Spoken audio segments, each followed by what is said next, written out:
In a turbulent landscape marked by fluctuating tariffs and foreign policy challenges, President Donald Trump is facing unprecedented scrutiny as he approaches 100 days in office. Recent reports indicate that his popularity has plummeted to historic lows, a stark contrast to the optimism that surrounded his election.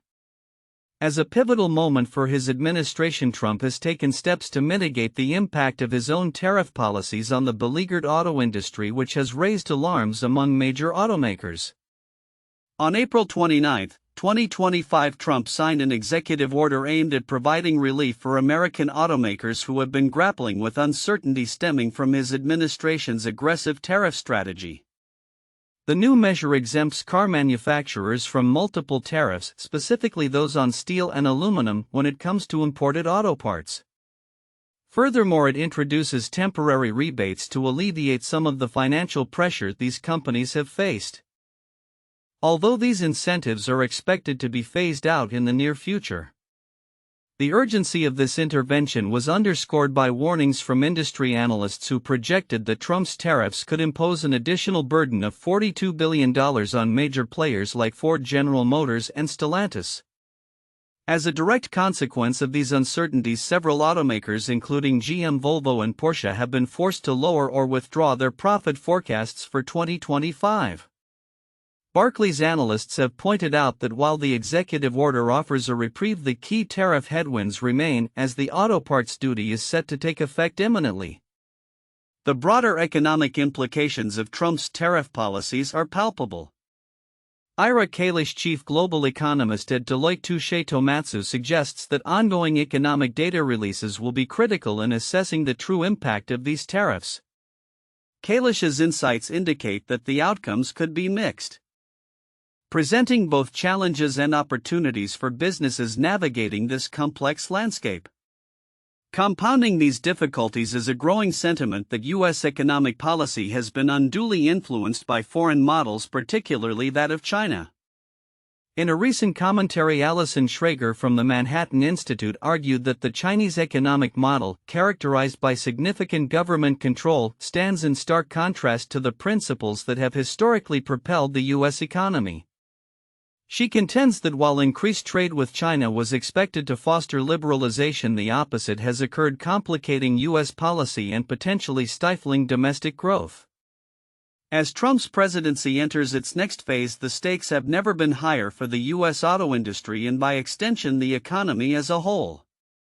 With tariffs continuing to loom large and mixed signals emerging from economic data, the coming months will be crucial in determining whether Trump's policies will stabilize or further destabilize the markets. As the nation watches closely, the future of American manufacturing hangs in the balance, with the potential for significant shifts in both policy and public sentiment. In a world often dominated by discord and division, the call to envision a brighter future has never been more urgent. Reverend Lydia Mulkey, an assistant pastor at the First United Church of Oak Park, recently delivered a powerful sermon titled "Imagining a Better World," which resonates deeply amid the current socio-political climate. The sermon culminated in an impassioned plea for collective dreaming, a vision for a world transformed by love, inclusion, and justice. Reverend Mulkey began her address by reflecting on the iconic words of Dr. Martin Luther King Jr., who famously declared, "I have a dream." This phrase, she noted, serves as a pivotal reminder of the power of hope and imagination in the face of adversity. King could have chosen to focus solely on the injustices of his time, yet he instead chose to articulate a vision of unity and freedom that seemed unattainable. "Even though we face the difficulties of today and tomorrow, I still have a dream," he proclaimed, urging his audience to envision a better tomorrow even amid their struggles. Today, Reverend Mulkey argues, we find ourselves in a similarly tumultuous landscape. She pointed out the unsettling rise in anti-immigrant sentiments, threats to diversity initiatives, and the ongoing challenges posed by the pandemic, such as the reinstatement of military personnel who refused vaccination, while marginalized communities face increased vulnerability. "Things are not good right now," she lamented, highlighting the stark reality that many are experiencing, from economic disparities to systemic injustices. Yet, Instead of succumbing to despair, Reverend Mulkey advocates for dreaming together as a necessary antidote to societal malaise. It's not enough to complain about what's wrong with the world, she stated. We need to dream. We need to imagine together. This call to action emphasizes the importance of constructing a vision for a world made whole rather than merely resisting what is wrong.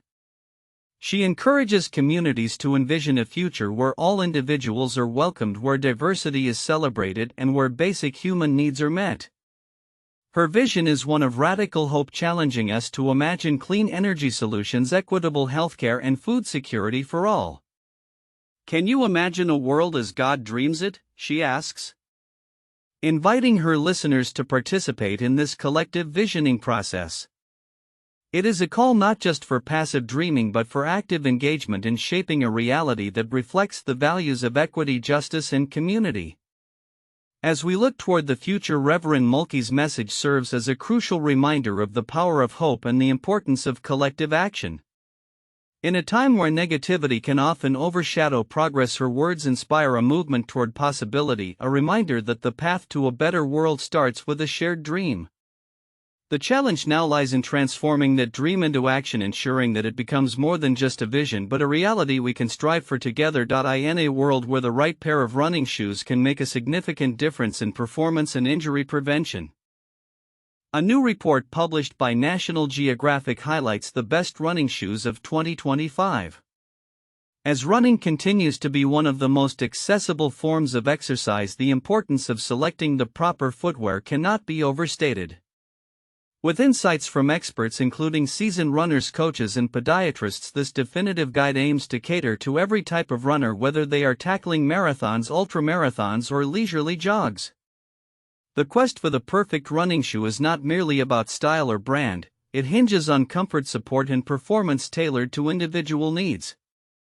Ashley Arnold, head of brand marketing at Fleet Feet, emphasizes switching back and forth between pairs extends the life of the shoes and helps you become a more balanced, injury-resistant runner.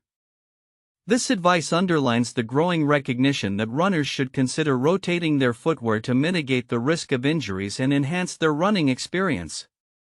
The report features a comprehensive list of the best running shoes for various needs. Among the top picks is the New Balance Fresh Foam X8 ADV15, lauded as the best everyday trainer for its stability and cushioning, making it suitable for both short and long distances. For those looking to compete, the ASICS Metaspeed Edge Paris stands out as the premier racing shoe, featuring a lightweight design with a carbon plate that enhances propulsion while minimizing energy expenditure. Trail runners will appreciate the Hoka Tecton X3, which combines carbon-plated technology with advanced traction, making it ideal for navigating rugged terrains. In terms of ultramarathon shoes, the Merrell MTL Skyfire 2 earns accolades for its lightweight and breathable design, catering to the specific demands of long-distance trail running. The report also addresses common foot issues, recommending specific shoes for those with flat feet, high arches, or conditions such as plantar fasciitis and Morton's neuroma. For instance, the Mount to Coast P1 is highlighted as an excellent option for flat-footed runners equipped with technology to assist with overpronation. Meanwhile, the Hoka Skyflow is suggested for runners with high arches, providing the necessary cushioning and arch support. Podiatrist Priya Parthasarathi emphasizes the importance of a shoe's structure, stating, "You don't want your shoes to be able to fold completely in half like a taco," advocating for well-supported footwear that can withstand the repetitive pounding of running. The report also advises runners to focus on fit and comfort, noting that shoes should feel good immediately upon trying them on, with enough space for toe movement without being overly loose.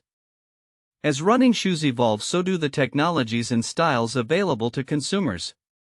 The contemporary market features not only specialized footwear for different types of terrain and distances but also stylish options that do not compromise performance. The On Cloud Monster 2, for instance, has been recognized for its aesthetic appeal while providing a cushioned, responsive ride. The report concludes with practical tips for purchasing running shoes, encouraging runners to seek assistance in specialized stores to ensure the right fit and to consider their individual running style and needs. With a plethora of options available, the journey to finding the perfect pair is both a personal and pivotal one for runners of all levels.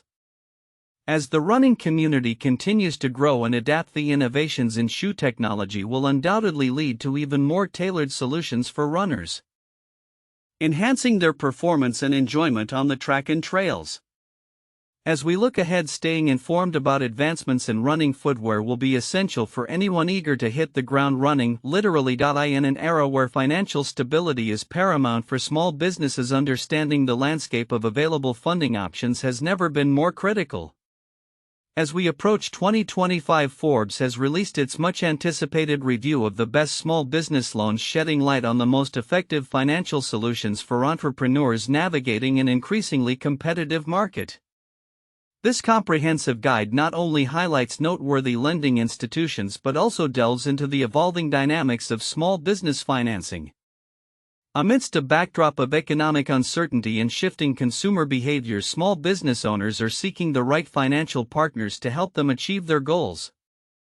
Forbes emphasizes that the best small business loans of 2025 cater to a wide range of needs, from startups requiring initial capital to established companies looking to expand. The article showcases a variety of lenders ranging from traditional banks to online platforms, each offering unique advantages. The review indicates that the top lenders have adapted their offerings in response to the changing business landscape. For instance, the rise of digital lending platforms has streamlined the loan application process, allowing businesses to secure funding quickly and efficiently. Data from Forbes reveals that small businesses are increasingly turning to these alternative lenders, with 62% of entrepreneurs opting for digital loans over traditional banking options in 2025. This shift is largely attributed to the convenience and speed of online applications, which often feature less stringent requirements than their traditional counterparts. Moreover, the article highlights how interest rates and repayment terms have evolved with the Federal Reserve's recent adjustments to interest rates. Many lenders have had to recalibrate their offerings to remain competitive. Forbes reports that average interest rates for small business loans have seen a slight increase, yet many lenders are offering promotional rates to attract borrowers. Notably, businesses that maintain a strong credit profile may still find attractive terms that can bolster their financial plans. Expert opinions featured in the piece underscore the importance of understanding one's financial needs before pursuing a loan. Every business is unique, and so are its financial requirements, says a financial advisor quoted in the article. It's crucial for entrepreneurs to assess their cash flow and growth projections to determine the most suitable loan type. This perspective reinforces the idea that informed decision-making is vital for securing financing that aligns with long-term business goals. In addition to traditional loans, the Forbes review also points to the growing popularity of lines of credit and peer-to-peer lending as viable alternatives for small businesses. These options provide flexibility and can be particularly appealing for those looking to manage cash flow fluctuations or invest in short-term projects. As 2025 unfolds, the spotlight remains on how small businesses will adapt to these funding trends. Entrepreneurs are encouraged to thoroughly research and compare loan options to find the best fit for their unique circumstances. The Forbes article serves as a valuable resource, emphasizing that while accessing capital is essential, understanding the full spectrum of financial products available is equally critical for sustained success. Looking ahead, the financial landscape for small businesses is expected to continue evolving, influenced by technological advancements and regulatory changes. As more entrepreneurs embrace digital solutions, the competition among lenders will likely intensify, paving the way for innovative financing options that cater to the diverse needs of the small business community. The insights shared in Forbes' latest review stand as a timely reminder of the importance of strategic financial planning in an ever-changing economic environment. And a significant development for the beverage industry. Gorgie, an energy drink brand founded by Michelle Cordero Grant, has raised $24.5 million in a series of funding round led by Notable Capital. This latest investment round, which also included participation from Coefficient Capital and other board members, brings Gorgie's total funding to $37 million. The brand, which aims to reshape the energy drink market with a focus on wellness, has already secured shelf space in major retailers like Kroger, Sprouts, and Whole Foods. Cordero Grant, who previously sold her lingerie company Lively for $105 million, saw a gap in the energy drink market during her move to Florida in 2022. While energy drinks proliferated in various settings, from gyms to workplaces, she noticed a lack of options that aligned with healthier lifestyle choices. "I thought, wow, I don't drink these, but they're everywhere," Cordero Grant remarked. Her frustration led her to propose the idea of a better-for-you energy drink, which resonated with consumers on social media, garnering over 100,000 likes and birthing Gorgie.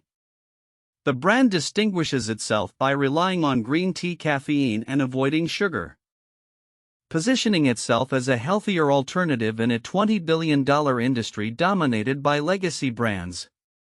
Cordero Grant's extensive research and blind taste testing against established competitors like Red Bull and Monster led to the formulation of a drink that not only provides a gentle caffeine boost but also aligns with the growing wellness trend.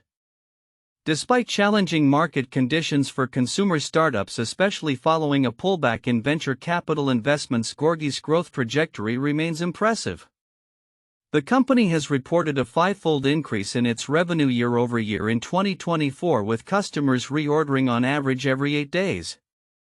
This demonstrates a strong consumer base and a potential for scaling further.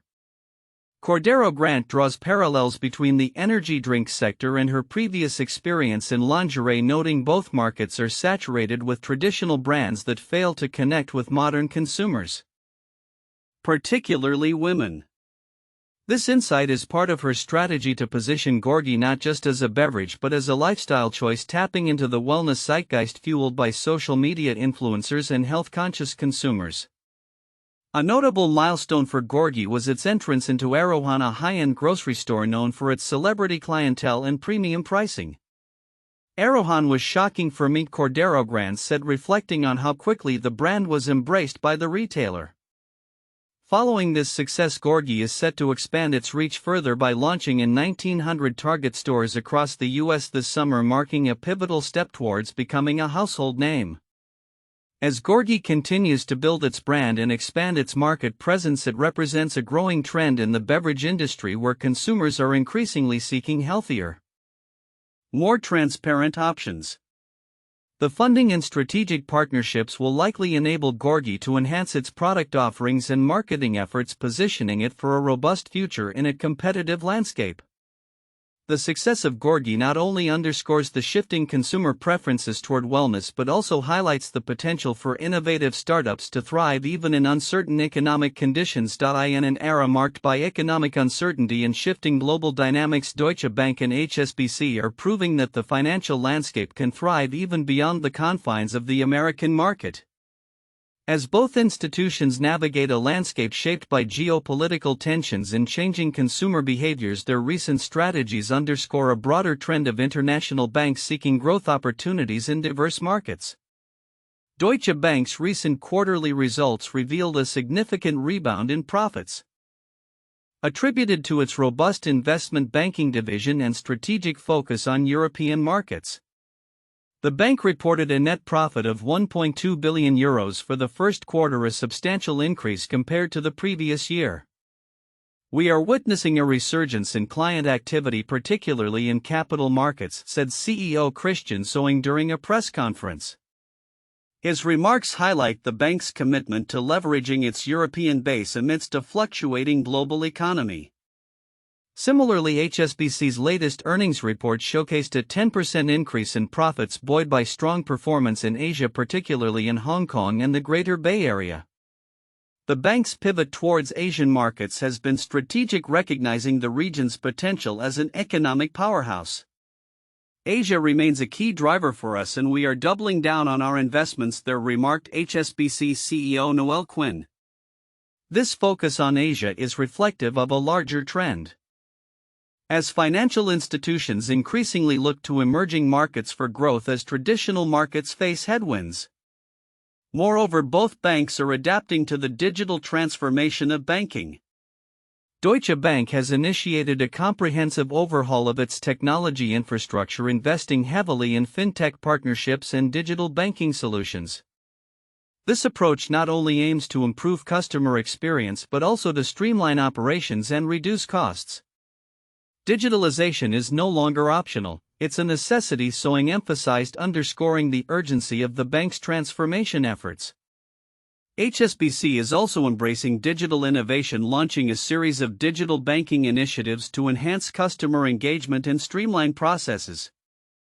The bank's commitment to sustainability and green finance has also positioned it as a leader in responsible banking, appealing to a growing segment of environmentally conscious investors. "We are not just focusing on profitability, we are committed to sustainable growth," stated Quinn. Reflecting the bank's dual focus on financial performance and societal impact. The implications of these shifts are profound. As European and Asian markets continue to grow, they may redefine the global banking landscape, diminishing the historical dominance of American financial institutions. This evolution suggests a future where investment banking and financial services are more globally interconnected, prioritizing agility and adaptation to thrive in an increasingly complex environment. Looking ahead, the strategies employed by Deutsche Bank and HSBC may set a precedent for other financial institutions. With economic challenges looming, including inflationary pressures and potential recessions, the ability to pivot and innovate will be critical. As both banks continue to explore new avenues for growth, their success will depend on their ability to balance traditional banking practices with cutting-edge technology and a commitment to sustainability. In conclusion, as Deutsche Bank and HSBC carve out new paths in the global financial landscape, their experiences will likely serve as a model for others. The ongoing evolution of international banking signals a shift toward a more diverse and interconnected global economy, one where opportunities abound beyond the traditional realms of American finance. The coming years will reveal how well these institutions can navigate the complexities of an ever-changing market while maintaining their competitive edge. In recent years, the relationship between American conservatives and science has been a topic of increasing scrutiny. A groundbreaking survey conducted by social psychologists at the University of Amsterdam has revealed a startling trend. Conservatives in the United States exhibit a significantly higher level of distrust towards scientific institutions and professionals than previously understood. The research, published in the journal Nature Human Behavior, builds on an extensive survey of 7,800 Americans, examining their opinions on 35 different scientific professions and revealing a disheartening trend that has profound implications for public policy and social cooperation. The study highlights that individuals who identify as conservative are disproportionately skeptical of scientific findings, particularly in fields where scientific consensus may clash with their political beliefs, such as climate science. Surprisingly, this skepticism extends even to technical fields such as industrial chemistry, which could arguably align with conservative values around economic prosperity. In America, but also in other countries, conservatives generally have lower trust in science, noted Bastian T. Rutjens, one of the lead researchers. He further emphasized that since the 1980s, trust in science among conservatives has significantly declined, with science often being perceived as a leftist hobby and universities as strongholds of liberal ideology. The implications of this distrust are profound, particularly in addressing critical social issues that require broad public consensus, such as combating climate change and managing public health crises. U.S. Health and Human Services Secretary Robert F. Kennedy Jr.'s history of vaccine skepticism exemplifies the broader trend where influential figures have perpetuated doubts about scientific consensus. The erosion of trust in scientific institutions can lead to detrimental consequences, especially as populism continues to gain traction, dismissing critical research as politically motivated. As Rutjens articulated, mere awareness and short-term interventions are inadequate in bridging this gap. We need stronger interventions that make science truly personal. What can science contribute to your life here and now? He urged, highlighting the need for more effective communication strategies that resonate with the values and experiences of conservative audiences. This growing skepticism towards science is not an isolated phenomenon, it reflects a broader trend of political polarization that permeates various aspects of American life. Recent actions taken by political leaders, such as President Donald Trump's decision to cut $2.2 billion in federal funding to Harvard University, further illustrate the deepening divide. By framing scientific institutions as adversaries, these leaders risk undermining the very foundations of evidence-based policymaking. On a separate but equally intriguing note, the field of paleontology has recently made headlines with a significant discovery regarding the cebacid, a prehistoric crocodile-like species.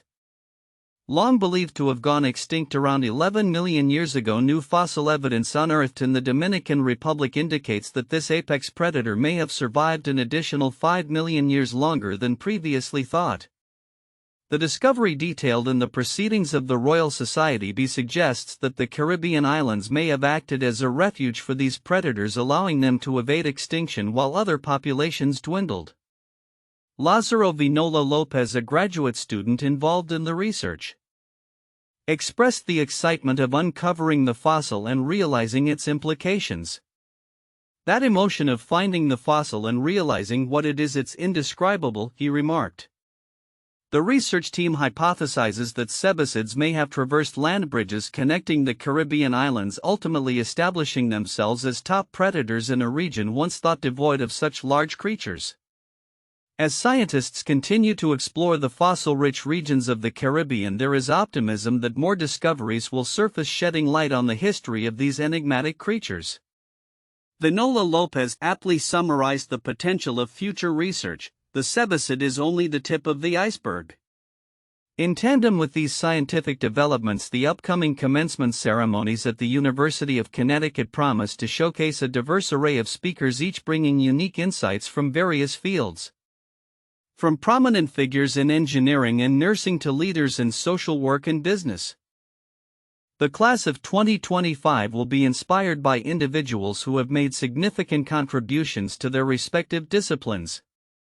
Notable speakers include Mark P. Sarkeesian, a distinguished structural engineer, and Dr. Joan Wyatt, a leading advocate for diversity in medicine.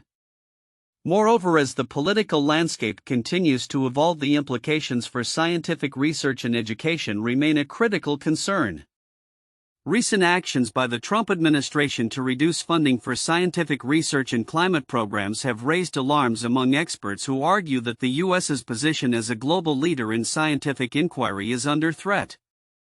The administration's proposed cuts to agencies like NOAA and NASA could have far-reaching consequences, jeopardizing crucial research needed to address climate change and other pressing challenges.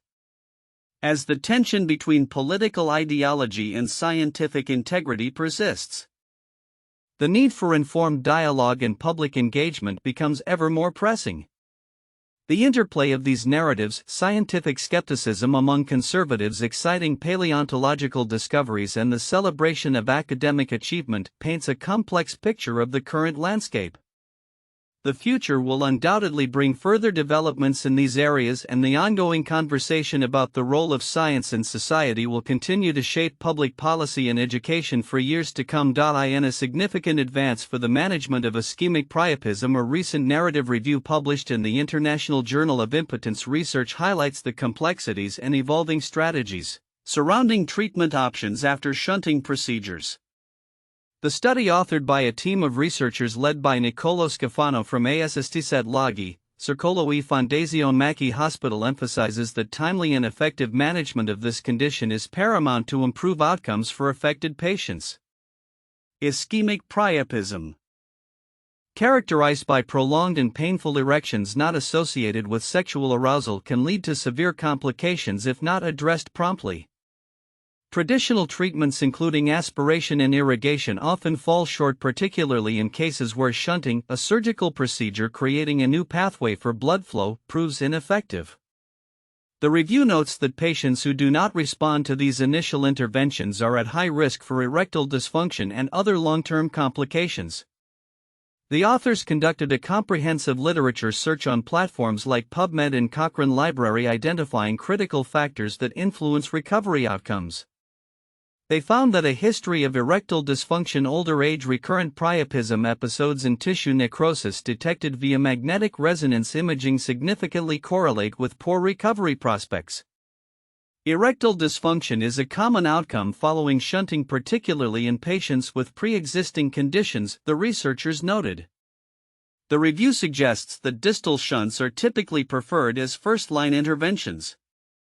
While systemic anticoagulation could play a role in preventing thrombus formation that contributes to the recurrence of ischemic priapism.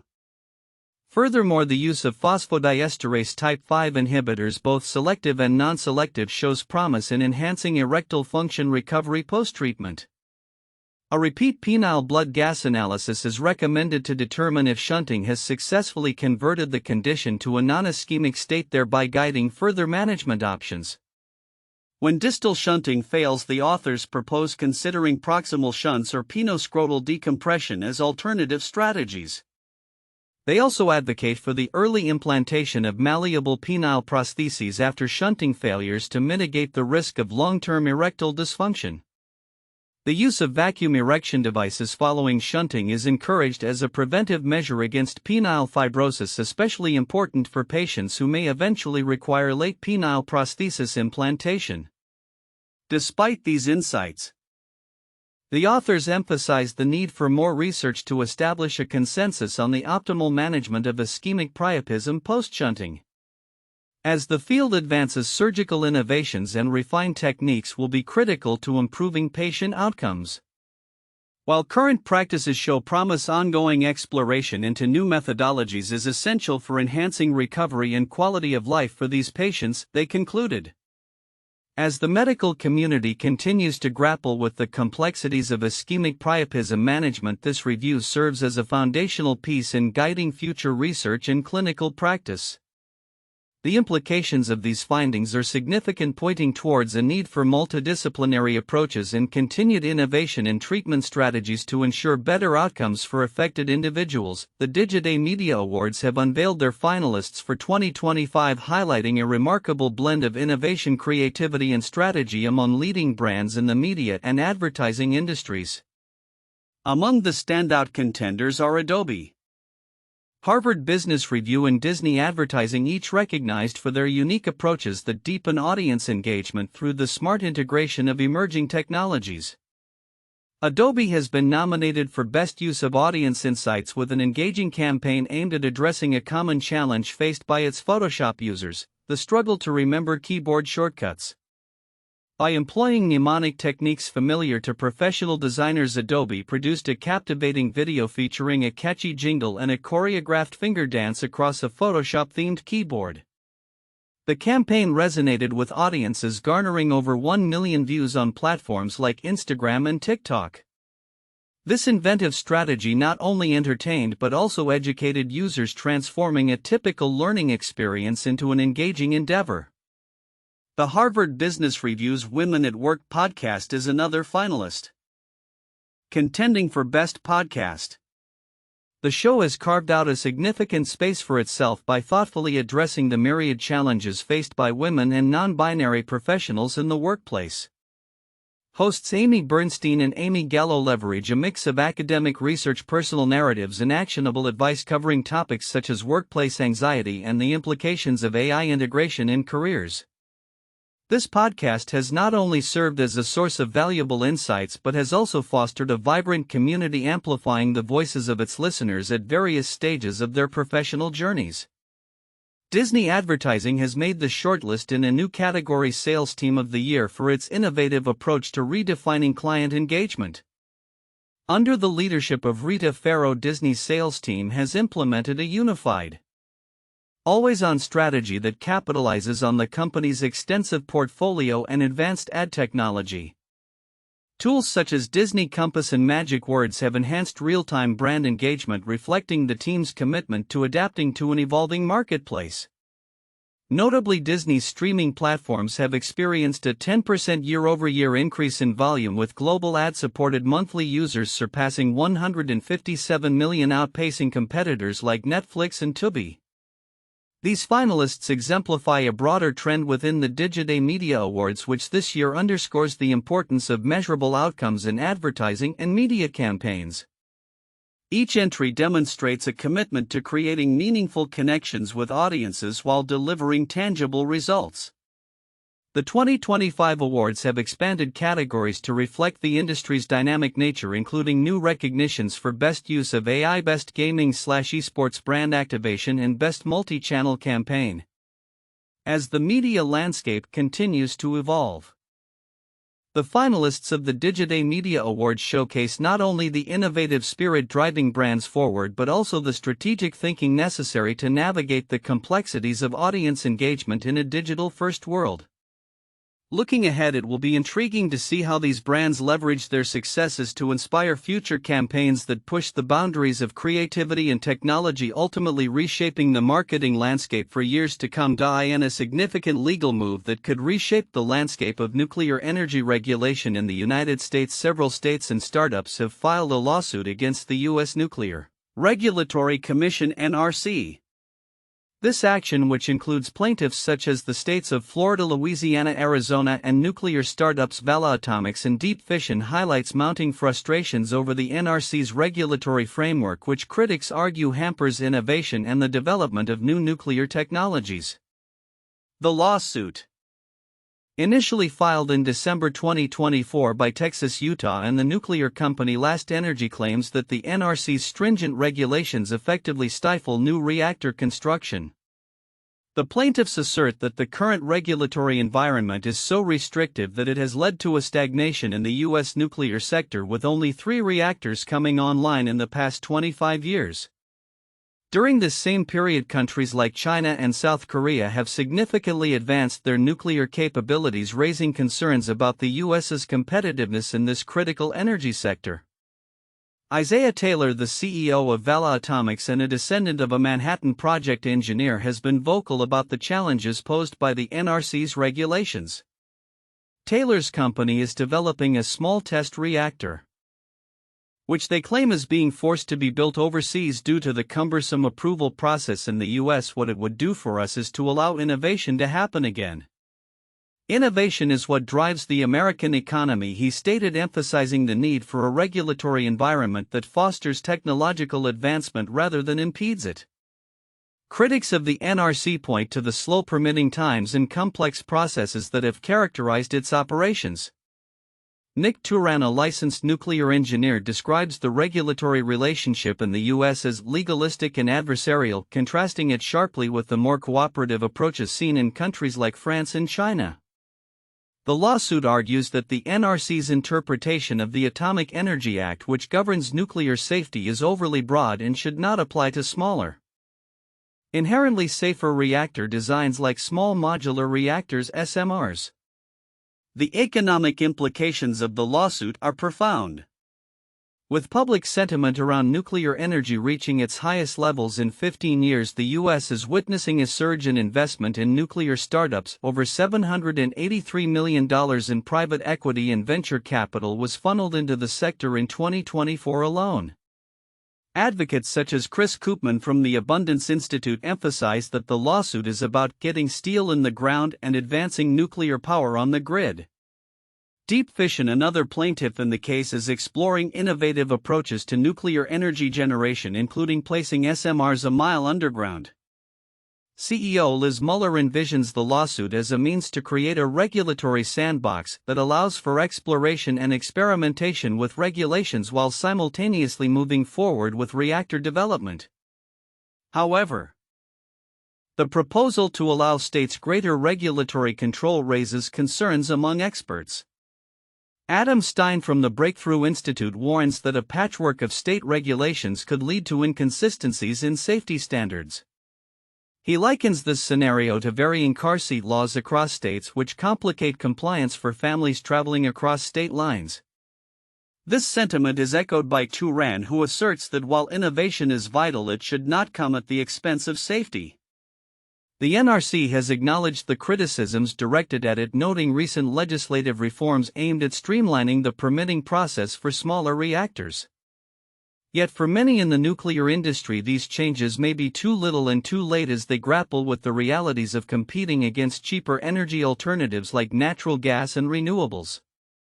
As this lawsuit unfolds, the implications for the nuclear industry are vast.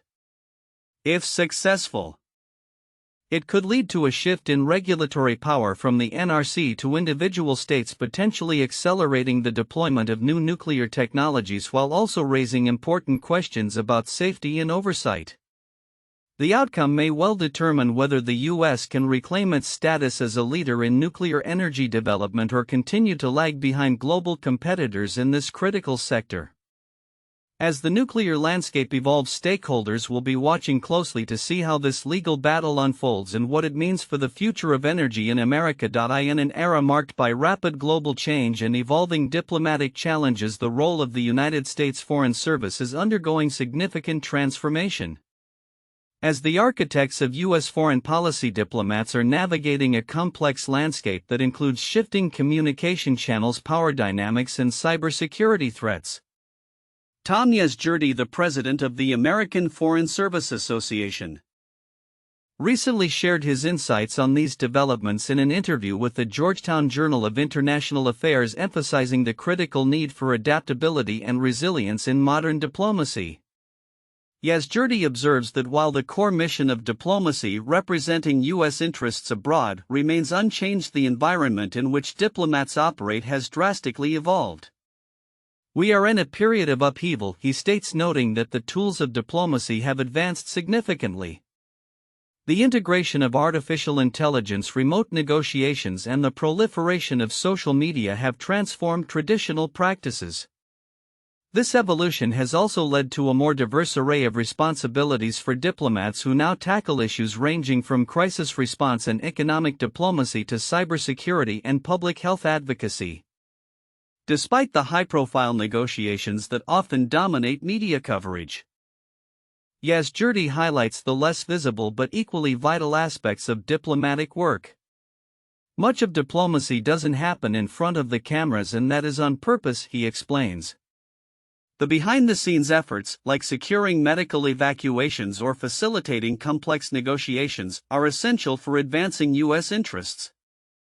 He recalls his time in Kosovo, where extensive groundwork was laid for the country's independence, underscoring the importance of patience and preparation in diplomatic endeavors. Additionally, the challenge of engaging with host countries that may be less receptive to U.S. overtures is a persistent concern. According to Yazjirdi, effective diplomacy hinges on listening and understanding local perspectives rather than imposing U.S. values. The ability to empathize with host nations and communicate in their languages is crucial for building trust and fostering cooperative relationships. He cites the enduring relevance of personal connections, reinforcing the idea that diplomacy is as much about human interaction as it is about policy formulation. As the landscape of global communication continues to evolve, Yazjirdi acknowledges the role of social media in shaping perceptions of U.S. diplomacy. In an age dominated by misinformation and propaganda, he asserts that credibility is paramount. Being factual, human, and local is our superpower, he emphasizes, pointing out that diplomats who speak the local language and understand cultural nuances can effectively counter digital noise and reinforce U.S. messaging. However, the current state of U.S. diplomatic operations faces significant challenges. The Foreign Service has seen substantial cuts in personnel, which, as Yazjirdi warns, could have dire consequences.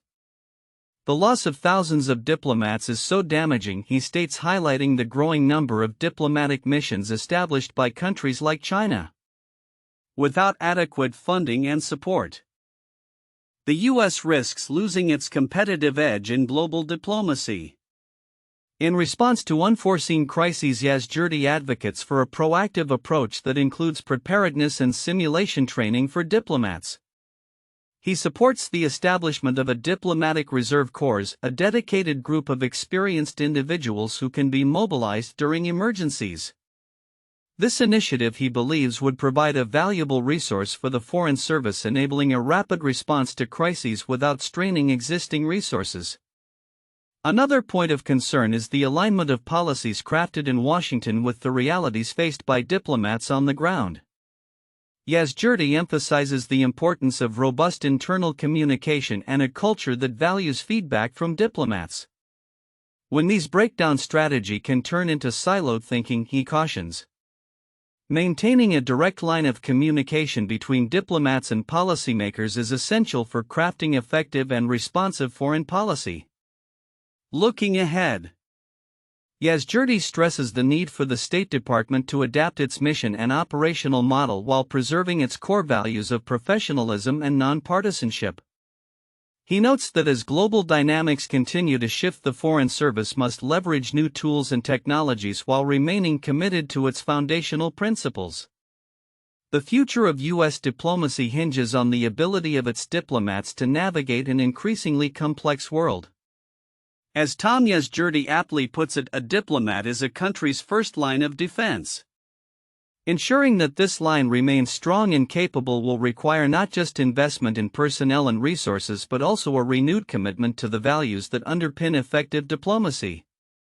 As the United States confronts the challenges of a changing international landscape, the role of its diplomats will be more critical than ever in safeguarding national interests and fostering global cooperation. In a groundbreaking development that challenges a century of understanding in physics, researchers are re-examining the very nature of light itself through the lens of the dark photon theory. This radical proposition suggests that traditional interpretations of light's behavior, specifically the well-known double-slit experiment, may not be as definitive as once believed. For over 100 years, the double-slit experiment has served as a cornerstone of quantum physics, illustrating light's wave-particle duality, a concept championed by physicists like Thomas Young in 1801. In this experiment, light is shown through two slits, resulting in an interference pattern that indicates wave-like behavior. However, recent interpretations propose that these results could be fully explained through quantum particles alone without the need for wave functions, thereby questioning the long-held belief that light embodies both particle and wave characteristics. The theory of dark photons introduces new dynamics into this discussion. While conventional photons interact with electromagnetic fields, dark photons are theorized to interact with a hidden sector of physics that could provide insight into dark matter, an elusive component that makes up approximately 27% of the universe. If dark photons exist, they could bridge gaps in our understanding of both light and the fundamental structure of the cosmos, said Dr. Elena Vasquez, a leading physicist from the Institute for Advanced Theoretical Physics. This radical reinterpretation is not merely an academic exercise, it could have profound implications for the future of physics. The potential existence of dark photons might explain numerous phenomena that current models struggle to account for, such as the discrepancies in measurements of cosmic microwave background radiation.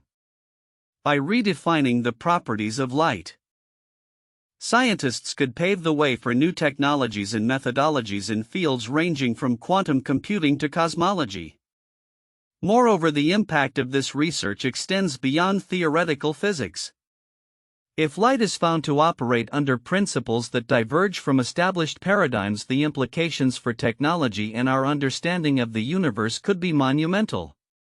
This could lead to a paradigm shift in how we approach both theoretical and experimental physics, noted Dr. Vasquez. As the scientific community grapples with these emerging ideas, the discourse surrounding the nature of light is set to evolve. The ongoing exploration of dark photons not only challenges historical conceptions but also invites a re-evaluation of what we know about the universe. Future experiments and observations will be crucial in determining the validity of the dark photon theory and its implications for our understanding of light and matter. In conclusion, while the double-slit experiment has long been hailed as a testament to light's dual nature, the emerging theory of dark photons invites us to reconsider everything we thought we knew.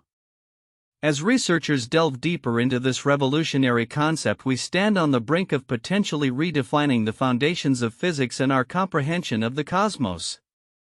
The journey ahead promises to be as enlightening as it is uncertain, with the potential to unlock mysteries that have eluded scientists for centuries.